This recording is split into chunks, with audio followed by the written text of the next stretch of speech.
Bonjour Echo. Bonjour Mary, bonjour à tous. 3 ans ont passé depuis notre dernière vidéo. 3 années suffisamment riches en événements pour nous occuper l'esprit.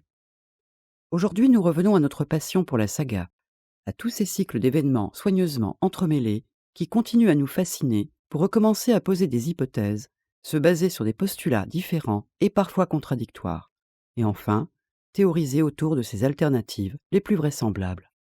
Cette fois, nous allons essayer d'approfondir un mythe qui tient une place particulière dans la saga, la légende d'Azor Ahai dans le mystérieux Grand Empire de l'Aube. Mais pour aborder Azor Ahai, il faut parler de la longue nuit à Essos, tout à l'est des confins du monde connu, et se débarrasser de certains préjugés tenaces. Les rares descriptions qui sont faites de la longue nuit à Essos et à Westeros ont effectivement des points communs, mais aussi des différences considérables. À l'est du monde connu, il est question d'empire, de royaume, de dynastie, de coup d'État. On est sur une toute autre échelle. Et même si l'auteur reste volontairement vague quant aux événements anciens de son univers, de nombreux personnages de l'histoire sont hantés par la légende d'Azor Ahai et de l'épée Illumination. De toutes les prophéties qui parcourent la saga, celle-ci est la plus sollicitée. Peut-être parce qu'au regard de ce qui se passe aujourd'hui à Westeros, son instabilité politique, ses trahisons, ses guerres et l'arrivée imminente des marcheurs blancs, c'est bel et bien avec la longue nuit à Essos que l'on devrait établir une comparaison objective. Alors revenons en arrière de plusieurs millénaires et embarquons-nous dans une nouvelle approche de la légende, un voyage qui commence à l'orient du monde, dans le grand empire de l'Aube.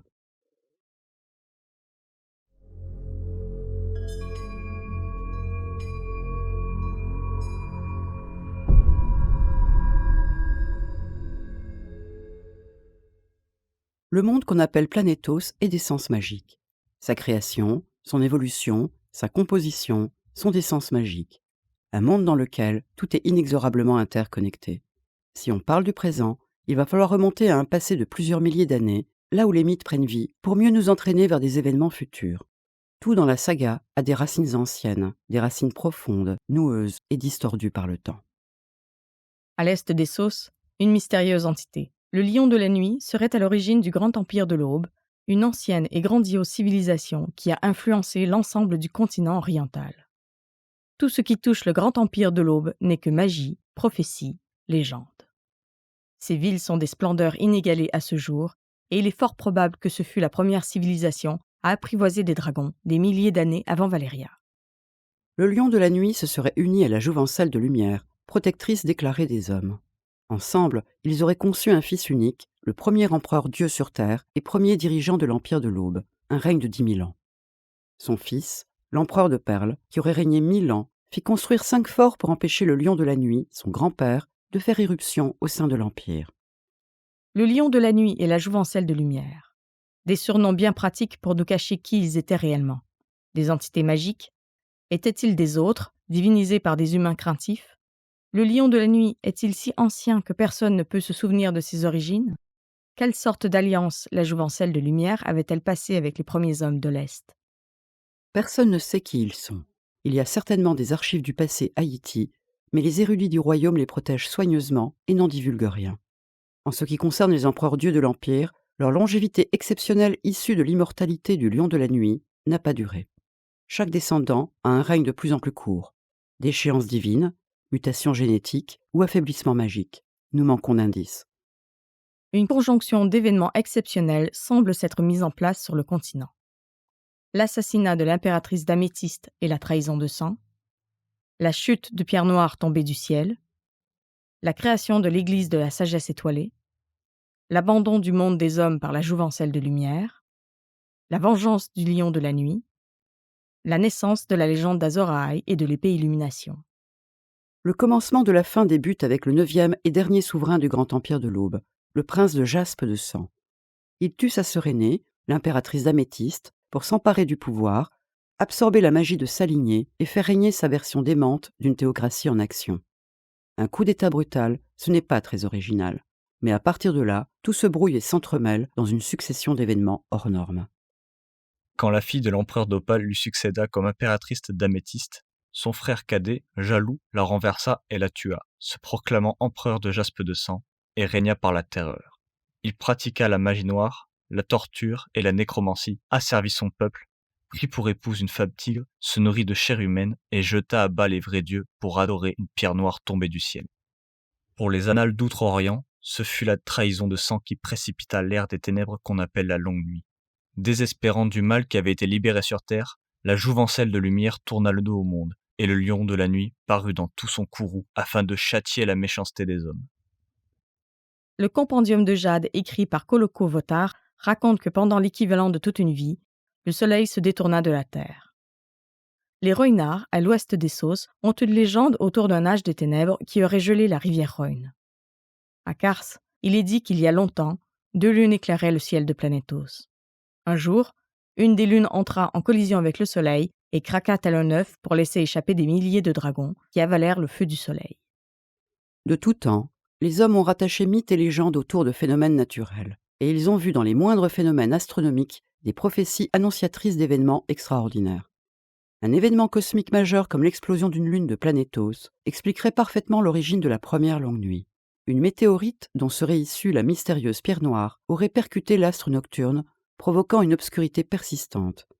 Une gigantesque déflagration qui aurait incidemment dévié l'axe de la planète, provoquant ainsi les saisons erratiques qui perdurent encore aujourd'hui. Mais ceci est l'univers de Georges Martin, où la magie est à l'origine de presque tout. On peut donc tout autant envisager que cette longue nuit fut l'aboutissement tragique d'un acte de magie si puissant qu'il créa un accident écologique majeur sur l'ensemble de Planétos. Un choc pour les éléments, un désastre pour toute forme de vie. Les adeptes de la sagesse étoilée ont certainement pratiqué de nombreux sacrifices à la gloire de leur nouvelle divinité, des bains de sang d'une telle ampleur que leur souvenir a traversé les millénaires.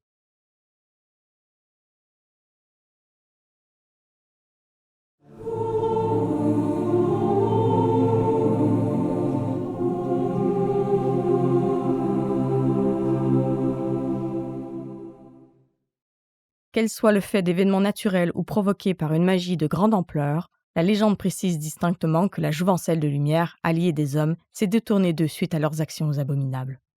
C'est alors qu'entre en scène la légende d'Azor Ahai, une histoire des plus étranges qui semble être un parfait écho à celle de l'empereur de Jaspe de Sang. 2 histoires similaires, au même moment et dans la même partie du monde. Azor Ahai est un nom propagé depuis la sinistre cité d'Achai, au sud du grand empire de l'Aube, un endroit perpétuellement dans l'ombre et l'obscurité, la face émergée d'un iceberg de magie si noire que la vie n'a pas réellement sa place à Achai. Aucune plante n'y pousse en dehors d'une herbe fantomatique, aucun enfant ni aucun animal vivant n'y a jamais été observé. Cette ville gigantesque, 4 fois plus grande que Port-Réal ou Bravos, bâtie sur une pierre noire huileuse et stérile, est le lieu de prédilection de toutes les pratiques magiques, y compris les plus abominables. Comment croire un seul instant qu'Azor Ahai soit un héros œuvrant pour la vie et le bien de tous? Azor Ahai consacra 30 jours et 30 nuits à forger une lame. Mais lorsqu'il la plongea dans l'eau, la lame se fendit. Il recommença et consacra cette fois 50 jours et 50 nuits à forger une nouvelle lame avant de la plonger dans le cœur d'un lion. Mais l'acier se craquela à nouveau. Après qu'il eut œuvré 100 jours et 100 nuits sur la 3e lame et que celle-ci fut parvenue à l'incandescence, il appela sa femme Nissa Nissa et lui plongea l'épée fumante dans le cœur. Son âme et son sang, sa bravoure et son énergie imprégnèrent l'acier. Telle est l'histoire de la forge d'illumination, l'épée rouge des héros. Azor Ahai se comporte exactement comme l'empereur de Jaspe de Sang. Il n'est pas le héros dont la légende nous est parvenue, mais un assassin, un nécromancien avide de créer une arme de pouvoir dans le sang d'une femme, enfermant sa magie et son âme dans une épée nommée Illumination, rompant à son tour un pacte sacré entre le lion de la nuit et les premiers empereurs du grand empire de l'Aube. Se pourrait-il que l'empereur de Jaspe de Sang et Azor Ahai soient une seule et même personne? Il n'est même pas certain que Nissa Nissa ait été l'épouse d'Azor Ahai. La répétition du mot Nissa est vraiment étrange pour un prénom. Dans la langue des esclaves de Mérine, Missa veut dire mère. Le mot Missa serait-il une variante linguistique de Nissa? Cela pourrait ne pas être un prénom, mais un surnom ou un titre. Missa Missa, la mère de tous, la mère des mères. Et ce terme pourrait s'appliquer aussi bien à l'impératrice d'Améthyste, en tant que souveraine et protectrice de son peuple, qu'à la jouvencelle de lumière, protectrice des hommes. Alors qui était vraiment Nissa Nissa? En quoi était-elle spéciale pour qu'Azor Ahai l'utilise comme offrande sacrificielle? Était-elle une sorte d'enfant de la forêt dotée de pouvoirs particuliers? Faisait-elle partie d'un peuple plus ancien, issu de la mythique mer d'argent? De quelle puissante magie était-elle détentrice? On ne peut que spéculer sur les identités de chacun et les étranges similitudes que l'on perçoit. Le problème, c'est la trahison de sang, la pratique d'une magie interdite ou la rupture d'un accord aux origines enfouies dans les sables du temps. Entre la spirale de violence engendrée par l'empereur de Jaspe de Sang au sein même du grand empire de l'Aube, les massacres commis par les adeptes de la sagesse étoilée et l'arrivée du lion de la nuit, une entité vue comme toute puissante, soutenue par des légions de créatures, ceux que l'on nomme craintivement les autres, le contexte est bel et bien apocalyptique, et les 5 forts ne servent à rien, car la guerre et la mort sont déjà partout sur le territoire de l'Empire. L'empereur de Jaspe de Sang et Azor Ahai sont les deux protagonistes par qui tout a commencé. Deux assassins enfermés dans un délire de feu et de sang, avec les pouvoirs d'une pierre noire et d'une épée lumineuse. Que ce soit le meurtre de Nissa Nissa par Azor Ahai ou l'assassinat de l'impératrice d'Améthyste par l'empereur de Jaspe de Sang, qu'ils soient la même personne ou pas, que la création de l'épée Illumination des sens magiques soit à l'origine de la longue nuit ou un secret qui n'aura pas dû tomber dans les mains des hommes, la situation semble inextricable. Si les divinités peuvent se montrer malfaisantes, la saga nous prouve surtout que les hommes, eux, sont cupides. Ils aiment rompre les équilibres à leur seul profit, sans anticiper les conséquences de leurs actes. L'obscurité qui s'est abattue sur le monde représente la fin de toute vie et de toute chose. L'empereur de Jaspe de Sang et Azor Ahai, en tant que partie intégrante du problème, sont hors course. Qui alors va tenter de résoudre l'impossible ?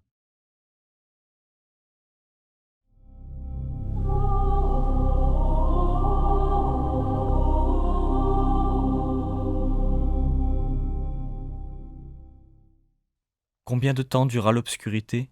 Nul ne le sait. Mais tous disent que ce ne fut que lorsqu'un grand guerrier, diversement nommé Hyrkoun le héros, Azor Ahai, Yintar, Néphérion, Eldric Chasse-l'Ombre, se leva pour redonner courage à la race des hommes et mener les vertueux au combat avec son ardente épée Illumination, que la nuit fut bannie et que la lumière et l'amour revinrent sur le monde. La légende est étrangement trompeuse, modifiée ou exagérée à travers le temps. Il n'y a certainement pas eu un seul héros, mais plusieurs, car Essos est un très grand continent et de nombreux peuples y coexistaient déjà depuis longtemps. Si la mort et la destruction au sein du grand empire de l'Aube représentaient une menace additionnelle à la longue nuit, des milliers de guerriers se sont certainement mobilisés pour faire face et combattre, et le nom de certains héros sont parvenus jusqu'à nous. Hyrkoun, originaire des terres d'Hyrkoun, à l'ouest de l'Empire. Néphérion, originaire de la mystérieuse ville souterraine de Néfer, au nord de l'Empire. Yintar, originaire du grand empire de l'Aube lui-même. Eldric, son origine est incertaine car c'est un prénom peu usité à Essos. Quelle quantité de sang a été versée ? Quelle somme de puissance magique a été utilisée ? Nul ne se souvient. Guerroyer en même temps contre les fanatiques de l'église de la sagesse étoilée, les ténèbres et les autres n'est pas si simple. Devant autant de force en présence, les hommes n'avaient aucune chance de résoudre le problème uniquement par la guerre. Il fallait impérativement sortir du chaos et se résoudre à une solution pragmatique, la promesse d'un nouveau pacte pour sceller une paix durable. Si un nouvel accord a été conclu, des traces devraient en attester les termes. Une des légendes originaires de Yiti et rapportée par le Compendium de Jade précise qu'un désastre lié à la longue nuit fut évité grâce à l'intervention d'une femme à queue de singe. On ne parle plus de l'empereur de Jaspe de Sang. Le lion de la nuit finit par repartir vers les terres du désert gris, et avec lui, ses légions de créatures. Tous ces protagonistes semblent s'évanouir de l'histoire pour se fondre dans un récit légendaire. On ne sait pas davantage ce que sont devenus Yintar, Hyrkoun, Néphérion et Eldric. C'est sans doute à l'un d'entre eux qu'a été confiée la mission de mettre l'épée Illumination loin de l'avidité des hommes. L'exil volontaire d'un gardien, aux vertus d'honorabilité et d'incorruptibilité sans faille, pour mettre cette arme hors de portée. Peut-être aussi une condition sine qua non d'une paix retrouvée, un serment inviolable qui lie le gardien et tous ses descendants. Azor Ahai n'a jamais été autre chose qu'un assassin, corrompu par la puissance de sa magie. Mais la prophétie liée à Illumination et à la promesse d'un prince qui naîtra dans la fumée, le sel et le sang traverse le temps et se répand sur l'ensemble du monde connu. Après des années d'obscurité, la longue nuit cède enfin sa place au retour du jour et du soleil. Mais la renaissance du grand empire de l'Aube n'a pas lieu. Exsangue, l'empire s'effondre et laisse sa place au royaume doré de Yiti, un royaume taillé pour le règne des hommes. Quant au lion de la nuit, il est toujours considéré comme une divinité sur terre et adoré comme tel. Sa statue a une place de choix dans le temple du dieu multiface à Bravos. Cette longue nuit à Essos fut une catastrophe d'une ampleur inédite. non seulement pour les hommes qui affrontèrent une longue nuit de plusieurs années et qui en sont morts, mais également pour les entités magiques de ce monde qui vont progressivement disparaître dans les limbes de l'histoire. Pour les races plus anciennes, c'est l'heure de l'exil et de l'oubli. Dans la religion de R'hllor, dieu de la lumière, la prophétie du prince qui fut promis est fondamentale, même si les conditions de son retour sont issues de visions incomplètes. Pour Mélisandre et les prêtres rouges, Azor Ahai est le héros qui ramènera la lumière sur le monde, et ils attendent sa réincarnation, annoncée par une étoile sanglante et le réveil de dragons pétrifiés. La prophétie du prince qui fut promis hante encore aujourd'hui de nombreux protagonistes. Les adeptes de R'hllor, bien sûr, mais aussi les Targaryens, les mages et les sorciers d'Asshai, peut-être même les marchands blancs. George Martin aime faire en sorte que les prophéties s'accomplissent, et de façon totalement inattendue. Ce qui se prépare aujourd'hui à Westeros, le retour des marcheurs blancs, est un écho de ce qui s'est passé à l'Est il y a des millénaires. La quête d'un nouveau héros est peut-être un leurre, une chimère noircie par les feux de R'hllor. Car enfin, la véritable épée Illumination n'a toujours pas réapparu. Dans la saga, les événements ont une fâcheuse tendance à se répéter, des cycles qui nous paraissent sans fin et que par superstition nous appelons malédiction ou destinée. Ce qui change, ce sont les silhouettes et les ombres, de simples acteurs dans une répétition d'enchaînements tragiques. Quand la magie est en action partout à des instants particuliers d'une histoire, nul ne peut prévoir ce qui se passera à la fin de tout.